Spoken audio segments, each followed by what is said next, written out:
Dear colleagues, good morning. I am very pleased to welcome you to the first meeting of the OECD PA General Committee on Economic Affairs, Science, Technology and Environment within the framework of our 2023 annual session in Vancouver.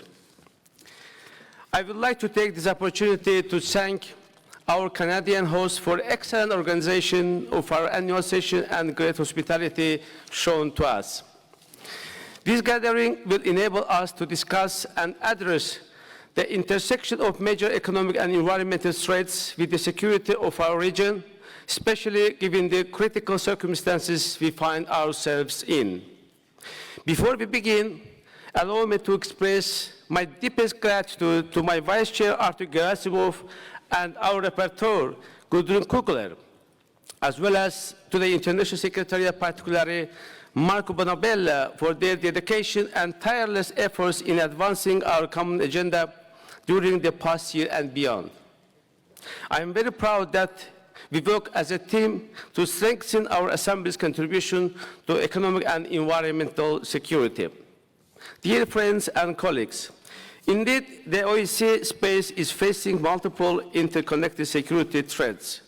The ongoing war of aggression by Russia against Ukraine, besides its atrocious military, civilian, and humanitarian repercussions, continues to cause connectivity disruptions, energy instability, food insecurity, and environmental degradation across the region. The sabotage of Nord Stream pipelines on 26 September 2022 and destruction of the Kakhovka Dam in Ukraine on 6 June 2023, which caused extensive flooding along the lower Dnieper River, forcing the evacuation of thousands of individuals and threatening the safety of Zaporizhzhia nuclear power plant, are just two blatant examples of the massive socio-economic and environmental distress caused by this absurd war. Moreover, they vividly expose the vulnerability of our critical energy and civilian infrastructures, which is subject of reflection in itself. This, while many of our economies are still struggling in rebounding from the COVID-19 pandemic, and while high inflation rates and disruptions in the global trading system continue to afflict our citizens.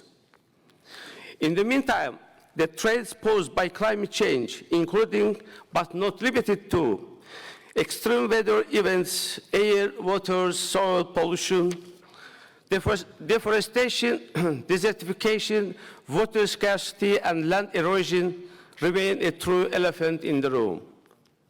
According to the latest research, in almost 7 years, by 2030, the North Pole will be ice-free in summer for the first time in millennia.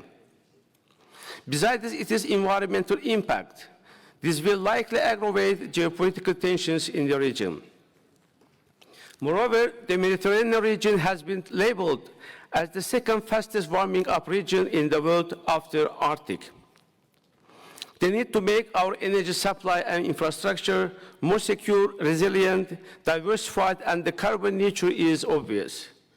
Yet achieving such a transition in a quick, fair, affordable, and sustainable manner remains a major challenge, as shocks and shortages should be prevented, and as our citizens should not pay the bill. Finally, the unparalleled technological and digital progress we are experiencing in many sectors of society is profoundly affecting the way we learn, work, interact, and ultimately live. While there are clear benefits attached to this evolution, it also raises serious questions. For example, is our society capable of adapting fast enough to these innovations? How are these developments impacting on youth and our labor markets? Can we address the growing number of cyber threats? How do we protect our citizens from harmful content online? Will artificial intelligence eradicate and replace the human race? Clearly, there are many questions that need to be considered and answered. Dear colleagues, in our quest for sustainability, stability, and peace, I would like to draw your attention to the 4 revolutions that we will need to master in order to survive and thrive as a human society. The first is technological revolution. I think it is crucial that we duly reflect on the transformative power of technology. We live in an era where technology has become an integral part of our daily lives. This comes with clear advantages, as technological progress has been the key to the success of human civilization throughout history. For instance, as we strive to address many pressing environmental challenges, we must make use of the potential of technology to aid our efforts. From clean energy solutions to advanced monitoring systems, technology lends invaluable tools to mitigate the effects of climate change, protect natural habitats, and build a more sustainable future for all. However, while we embrace the promise of technology, we must also be vigilant about its potential risks. As the pace of innovation has become so quick, we are often lagging in making sure that no one is left behind, and all new technologies are applied for the common good. In other words, the digital revolution should be framed around clear regulations inspired by widely shared ethical values. At the same time, we should engage in targeted education efforts and awareness-raising campaigns at grassroots level. Finally, we should promote effective private-public partnership aimed at preventing abuses and at boosting social corporate responsibility. Essentially, we need to steer this evolution towards the common good rather than merely cope with the negative consequences if and as they arise. We hope to dedicate an OECPA special event to this critical and very complex issue soon. Second is the green development revolution. The transition to a greener development model is inevitable. To find a more harmonized way to interact with our planet and its limited resources is key to our survival. By reducing our dependence on fossil fuels, by embracing clean energy alternatives, and by planning and building smarter, we can significantly cut greenhouse gas emissions, mitigate the impact of climate change, and promote longer-term development. And we need to do it no later but in this decade.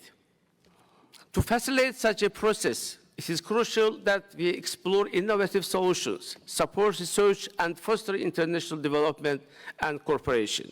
In this regard, I am proud to recall the Baku conference organized jointly by the PA and my home country, Azerbaijan, last May, where we discussed the role of national parliaments in promoting security and stability through green economy, connectivity, and sustainable development. By showcasing practical examples of smart cities and smart villages, we have stressed that embracing eco-friendly agriculture, renewable energy sources, and innovative waste management systems can transform our local communities into models of resilience and responsible environmental management.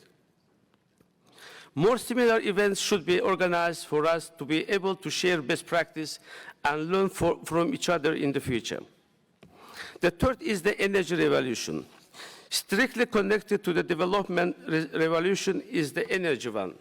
The need for such revolution was already clear before the war in Ukraine, which simply emphasized the short-sightedness of our past energy policies. Diversifying our energy sources is vital for our sustainable future. By reducing dependence on a single energy source, we enhance energy security and increase the resilience of our societies. While each country should carefully ponder its energy mix, duly leveraging on the potential of clean energy sources will enable us to create more sustainable and affordable energy portfolios with clear economic and environmental benefits for all, starting from our citizens and businesses. We cannot afford to leave anyone behind in this process. I had an honor to personally chair a special debate on affordable, secure, clean, and sustainable energy in the OECD region, prospects and challenges during our winter session in February, which highlighted that producing, storing, and consuming clean energy should be our high priority. I am pleased to see that our rapporteur's resolution focuses much on energy security, as I believe it will be even more important in the coming years. The first is environmental revolution. Finally, we can no longer underestimate the inextricable links between the security and environment in which we live. Drastically reducing air, soil, water pollution, and ensuring the safe handling and disposal of hazardous materials and radiation sources is principal to safeguarding our planet and citizens' health, including for future generations. Plastic pollution is a particularly worrying type of contamination which affects virtually all ecosystems and carries hazardous implications for our health. I am glad that our committee will place much attention on this devastating phenomenon. Strengthening regulations, setting ambitious quality standards, building circular economies, investing in sustainable waste management systems, and empowering local communities are vital steps towards minimizing pollution, protecting ecosystems, and sustaining biodiversity. At the end of the day, whatever we do and produce has an impact on our surrounding environment, the very environment that sustains our lives and allows us to strive as a civilization. We need to be fully aware of the symbiotic relationship and mainstream environmental consideration in all our policies. This implies a true behavioral revolution. Esteemed colleagues and friends, to successfully navigate through these developments, which are global in nature and affect all our countries, we must be protagonists of change and not merely spectators. And we must work together to deepen partnerships beyond the OECD. For instance, I am pleased to report that our collaboration with the Mediterranean Commission of Sustainable Development steadily continues. Our Vice President Pere Pon's recent visit in Marseille at the 20th meeting of the Mediterranean Commission of Sustainable Development has demonstrated the complementary mission of the PA and United Nations Environmental Programme in promoting green development across the Mediterranean basin while safeguarding its dedicated environment. As the Mediterranean basin is a hotspot in terms of global warming and pollution, our engagement is both timely and appreciated. As parliamentarians, it is our duty to ensure that our citizens' concerns are duly considered while adopting relevant policies, laws, and regulations. We bear the responsibility to closely oversee the execution of crucial global obligations such as the 2030 Sustainable Development Goals and the Paris Agreement on climate changes, as well as to keep our constituencies abreast of the challenges we face and the ways to overcome them. Personally, it has been an honor as chair of the OECP's Second Committee to actively engage over the last year to raise the visibility of our critical agenda, extend the reach of our actions, and sharpen the focus of our initiatives. I am keen to remain a protagonist of these efforts. Thank you for your attention.